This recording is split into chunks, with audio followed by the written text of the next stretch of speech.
सकाळी सकाळी मस्त असा गरमागरम उत्तप्पा केला होता मम्मीनी नाश्त्याला. उत्तप्पा खाऊन आम्ही निघालो बाहेर. आणि मला इथे ना तुम्हाला एक गोष्ट सांगायची आहे. आम्ही तिघी जेव्हा लहान होतो ना, तेव्हा मम्मी नेहमी म्हणायची, मम्मीला सासू नव्हती तर मम्मी म्हणायची, मला ना एक सासू परवडली असती तुमच्या तिघींपेक्षा, इतका त्रास देता तुम्ही मला तिघे.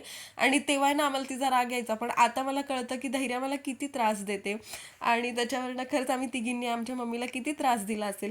तर आम्ही इथे पॉयझन गेम खेळत होतो, मी आणि माझी लहान बहीण. कोण जिंकलं हे लॉंग व्हिडिओमध्ये मी शेअर करेल. बघा, मी आले होते एक दिवसासाठी, पण ही माझी बॅग बघा, एक दिवसासाठी मी किती सामान घेऊन येते. आणि खरंच याच्यात आहे ना धैर्याचं खूप जास्त सामान असतं, काय भरू आणि काय नको असं होतं. आणि त्याच्यात मम्मी अजून खाऊ देते. सो हा बॉल पण घेतला होता, कुठे ठेवू हा बॉल असं झालं होतं. खूपच मोठी बॅग आणली होती एका दिवसासाठी, इतकी मूर्ख आहे मी. आणि इथे झाली होती आमची जायची तयारी. मम्मीचं तर खूप नाराज होते मम्मी आम्ही जायचं निघालो म्हटलं तर. आणि बघा मस्त ऊन खात खात जातोय मी. हो, मी मुद्दा म्हटले कारण आमच्या इथे ना ऊनच येत नाही, मला ऊनच बघायला मिळत नाही. मम्मी बघा कशी नाराज झाली आहे. मम्मी धैर्याला सोडतच नव्हती आणि धैर्यसुद्धा म्हणत होती, आजी चल तूही चल आमच्यासोबत. तुम्हाला हा व्हिडिओ कसा वाटला? जर तुम्ही चॅनलवरती नवीन असेल तर प्लीज सबस्क्राईब करा. इथे मी कॅब बुक केली होती, पण ऐनवेळी कॅब कॅन्सल झाली आणि मला ऑटो करावी लागली. आणि धीरज मला ओरडणार आहे कारण मी त्याला न सांगताच मी ऑटोनी आले होते.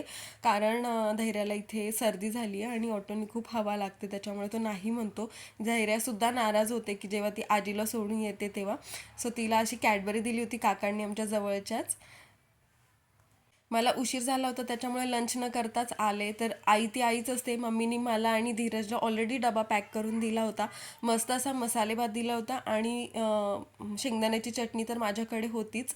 तर मस्त धीरजसोबत गप्पा मारत मारत लंच केला. आणि धीरज गेला होता तिरुपतीला, त्याने तिथून काय काय आणलं हे नेक्स्ट व्लॉगमध्ये मी नक्कीच शेअर करेल.